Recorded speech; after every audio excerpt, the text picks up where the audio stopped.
Hello friends, welcome to my YouTube channel the web education. So friends, আবার একটা গুরুত্বপূর্ণ update নিয়ে এসেছি, যেটা কালকে শুনানি হয়েছিল কোড নাম্বার 8-এ। সেটা হচ্ছে সেকেন্ড এসএলএসটি রিক্রুটমেন্ট 2025 যে গ্যাজেট, সেই গ্যাজেটের নিয়োগ সংক্রান্ত যে মামলা নিয়ে।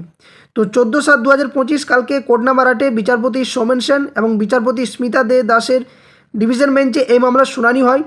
এবং এই মামলার যে পরিস্থিতি, অর্থাৎ যে নতুন গ্যাজেট প্রকাশ করা হয়েছে রাজ্য সরকার তথা এসএসসির তরফ থেকে, সেই গ্যাজেটে নানান সমস্যা নিয়ে বিতর্ক বাকবিতণ্ডা চলছে কলকাতা হাইকোর্টে। এবং এই নিয়ে একটার পর একটা মামলা, একটার পর একটা কেসের কিন্তু শুনানি হচ্ছে।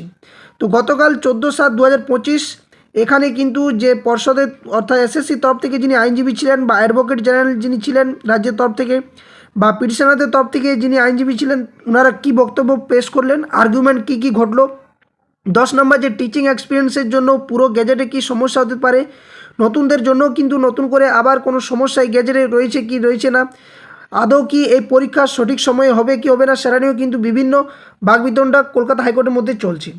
তো অবশ্যই ভিডিওর শেষ পর্যন্ত দেখুন সকলে, সমস্ত আপডেট একদম ডিটেলসভাবে বলা হচ্ছে এবং বাংলাতে সম্পূর্ণ ব্যাখ্যা করা হবে যে বিষয়গুলো কালকে কলকাতা হাইকোর্টের ডিভিশন বেঞ্চে শুনানি হয়েছে। আর এই ধরনের আপডেট পেয়ে যারা উপকৃত হচ্ছেন, অবশ্যই বলবো চ্যানেলের পাশে থাকুন, চ্যানেলটি সাবস্ক্রাইব করুন এবং প্রত্যেকটা ভিডিও লাইক ও বন্ধুর সাথে শেয়ার করবেন অবশ্যই। তো চলুন বিষয়টি জানা যাক।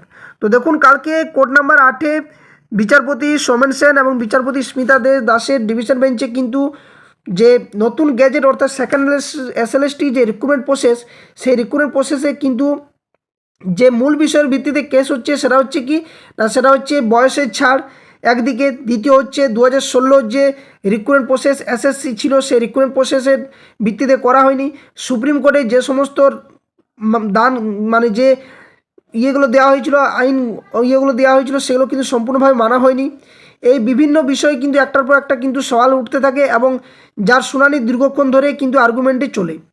তো এখানে স্কুল সার্ভিস কমিশনের বক্তব্য হচ্ছে যে ওনারা নতুন গ্যাজেট যে প্রকাশ করা হয়েছে সেটা নতুন কিন্তু ফ্রেম তৈরি করতেই পারে, কিন্তু সুপ্রিম কোর্টে যেখানে রায় দেওয়া রয়েছে যে 26,000 চাকরি বাতিলের পরে সেখানে শুধুমাত্র যোগ্যরা অর্থাৎ নন টেন্টেডরা চাকরির জন্য বসতে পারবে। এবং যে বয়সের ছাড়, সে বয়সের ছাড়ের ক্ষেত্রে যে বিষয়টা বলা হয় সেটা হচ্ছে যে সেই মুহূর্তে যে সমস্ত ক্যান্ডিডেটরা ওয়েটিং লিস্ট থাকুক বা ফর্ম ফিল আপ করেছিল, সমস্ত ক্যান্ডিডেটদের অর্থাৎ যে 22 লক্ষ ক্যান্ডিডেট, তাদের মধ্যে যারা যোগ্য এবং যারা ওয়েটিং লিস্ট বা ফর্ম ফিল আপ করেছিল চাকরি পায়নি, তাদের কিন্তু বয়সের ছাড় দেওয়া হবে। কিন্তু এখানে শুধুমাত্র 26,000 জন্য কেন এই ব্যবস্থা করা হলো, এখানে যোগ্য অযোগ্যের যে বিষয় সেটা কিন্তু গ্যাজেটের মধ্যে প্রকাশ করা হয়নি। তাছাড়া যে টিচিং এক্সপিরিয়েন্স, সেটা কিন্তু সুপ্রিম কোর্টে কোনোভাবে বলা হয়নি যে বাড়তি কোনো কিছু সুযোগ সুবিধা কোনো চাকরি প্রার্থীকে দেওয়া হবে বলে। আর এই যে নতুন করে যে আরও শূন্যপদ তৈরি করা হয়েছে সেটা কিন্তু ঠিকই রয়েছে, সেটাতে কোনো বাধা বিপত্তি নেই।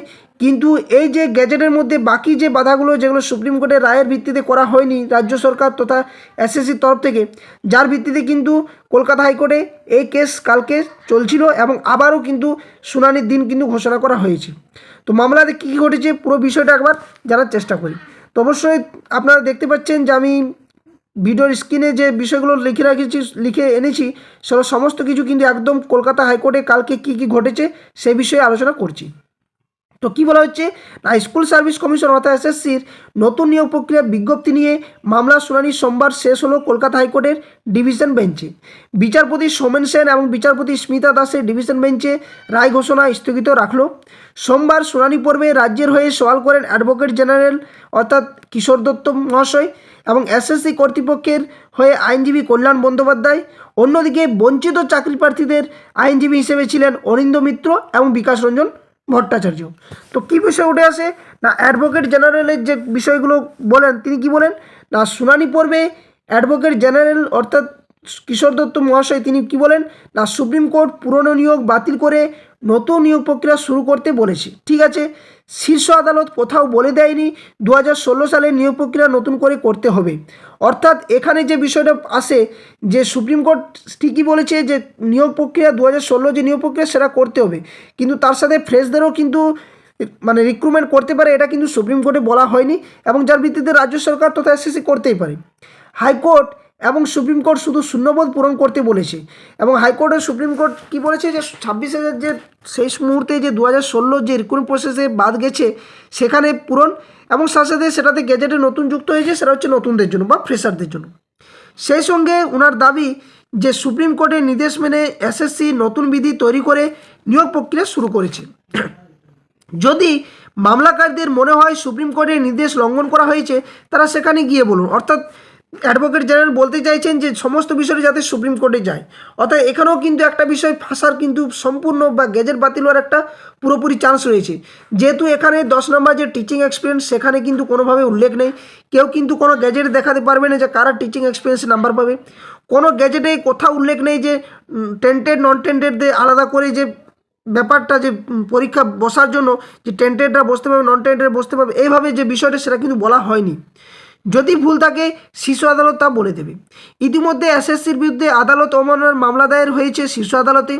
সেখানে প্রায় 180টি রিভিউ পিটিশনও কিন্তু দাখিল করা হয়ে গেছে। প্রায় 26,000 জনের বাতিলের মামলায় শীর্ষ আদালত এসএসসি যে হলফনামা দিয়েছিল, গত সপ্তাহে শুনানিতে তা দেখতে চেয়েছে বিচারপতি সোমেন সেনবাবু এবং বিচারপতি স্মিতা দাসের ডিভিশন বেঞ্চ। এজি অর্থাৎ কিশোর দত্ত মহাশয় অ্যাডভোকেট জেনারেল তিনি কি বলেন, সওয়াল করেন।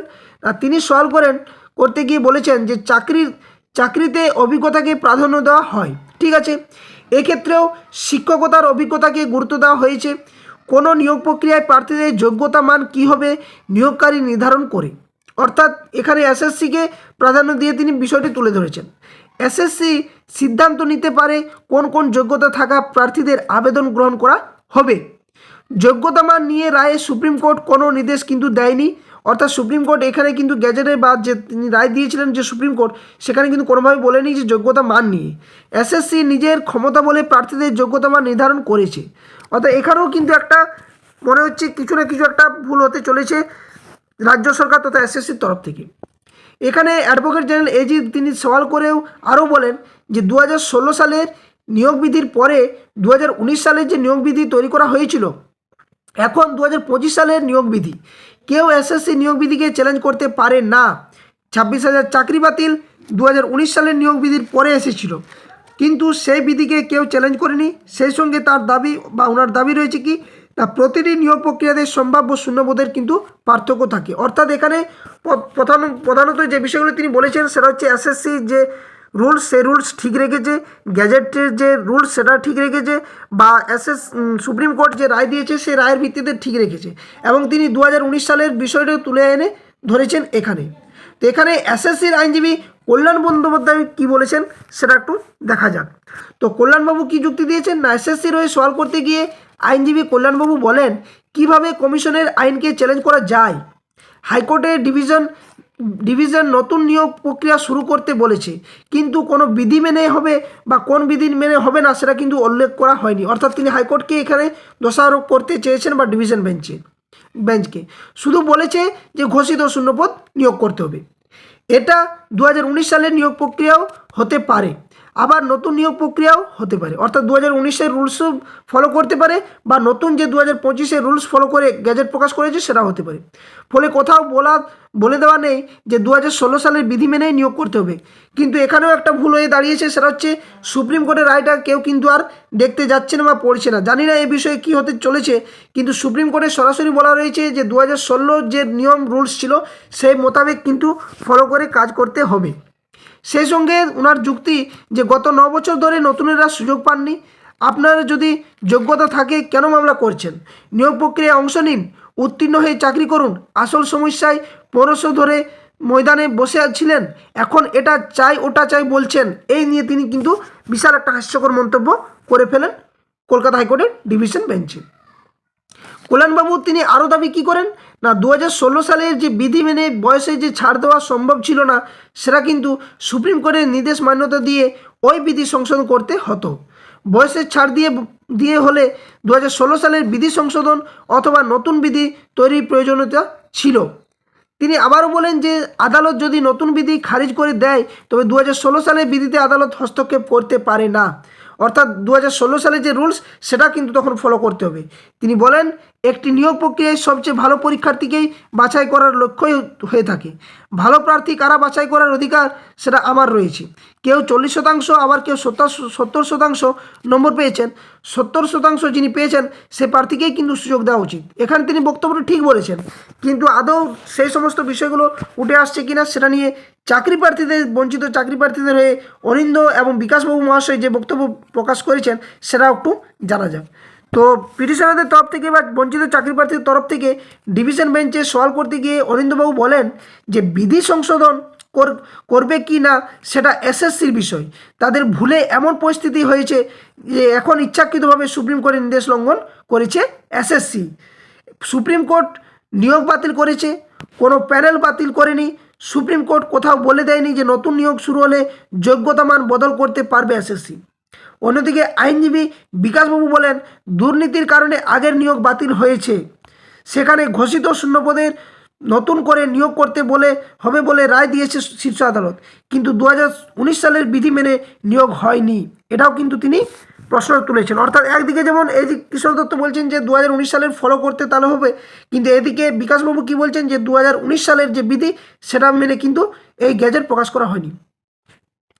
নেক্সট আবার কি বলা হচ্ছে, এক্ষেত্রে যে বিষয়টি তুলে আনা হয়েছে সেটা হয়তো আমি এখানে লিখিনি, যে বিকাশবাবু সেখানে তিনি বক্তব্যটি পুরোপুরি শোনার জন্য আবার ডিভিশন বেঞ্চকে সম্পূর্ণভাবে জানার চেষ্টা করেন এবং বলেন যে পরবর্তী যে শুনানি সেখানে আরও যাতে বিষয়টি ভালোভাবে হস্তক্ষেপ করতে পারে সেই জন্য ডিভিশন বেঞ্চও রায় দেয় যে পুরো সাবমিশন ম্যাটারগুলো কিন্তু ভালোভাবে সাবমিট করে এবং যেখানে রুলস ফলো হয়েছে কি হয়নি, 2016 সালের নিয়োগ বিধি বা গ্যাজেটের মধ্যে কী কী বিষয় আপনারা লিখতে চাইছেন বা কীগুলো দেখাতে চাইছেন সেটা পর্ষদের তরফ থেকে বা এসএসসির তরফ থেকে দাখিল করতে বলা হয়েছে এবং এইভাবে সম্পূর্ণ প্রক্রিয়াটি শেষ হয় এবং পরবর্তী শুনানির কিন্তু ডেট ঘোষণা করা হয়।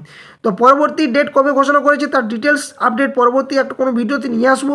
কী হতে চলেছে, কত আরও ক্যান ফাইল আবার যুক্ত হতে চলেছে, এই সম্পূর্ণ বিষয়টি পরবর্তী আপডেটে শেয়ার করা হবে।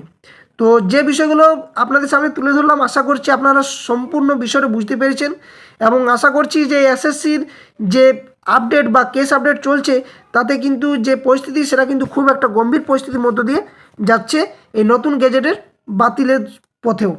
কিন্তু এখানে পর্ষদ বা এসএসসি কী করতে চাইছেন বা রাজ্য সরকার কী করতে চাইছেন সেটা নিয়েও কিন্তু এখনও প্রশ্নচিহ্ন থাকছে। আদৌ কি এই মামলা যে হয়েছে সেটাতে কি গ্যাজেটের মধ্যে আরও নতুন কোনো প্রভাব পড়বে? কারণ একদিকে যেমন আমরা দেখছি যে এসএসসি যে নতুন গ্যাজেট সেখানে যে নিয়োগ প্রক্রিয়ার ক্ষেত্রে যে যখন ফর্ম ফিল আপ করা হচ্ছে সেখানে কাস্ট যে ম্যাটার সেটাও কিন্তু পুরোপুরি তুলে দেয় এবং এখানে সাবজেক্ট টু আউটকাম হিসাবে রাখা হয়েছে। সেখানে কিন্তু আবার এই নতুন সমস্যা যেটা একটা করলো সেটা হচ্ছে ফর্ম ফিল আপ অনেকেই করেনি, যার জন্য একটা টাইম বিধি সেটাও কিন্তু মেনে দিয়েছে এবং বাড়িয়ে দিল 7 দিন, যেটা 22 তারিখে লাস্ট ডেট, 14 তারিখে হওয়ার কথা ছিল। এবং আদৌ কি যে সঠিক সময় সেই সঠিক সময়ের মধ্যে পরীক্ষা হবে কি হবে না, কারণ সুপ্রিম কোর্টের রায় রয়েছে যে এই বছরের মধ্যে কিন্তু সম্পূর্ণ নিয়োগ প্রক্রিয়াটা শেষ করতে হবে। তো দেখা যাক এর পরবর্তী আপডেট কি আসছে। তো অবশ্যই সকলে চোখ রাখুন ভিডিওর মধ্য দিয়ে এবং চ্যানেলের মধ্য দিয়ে, আর যারা চ্যানেল নতুন আছেন অবশ্যই চ্যানেলটি সাবস্ক্রাইব করে পাশে থাকা বেল নোটিফিকেশন অন করবেন। তো ভিডিওটা এখানে শেষ করছি।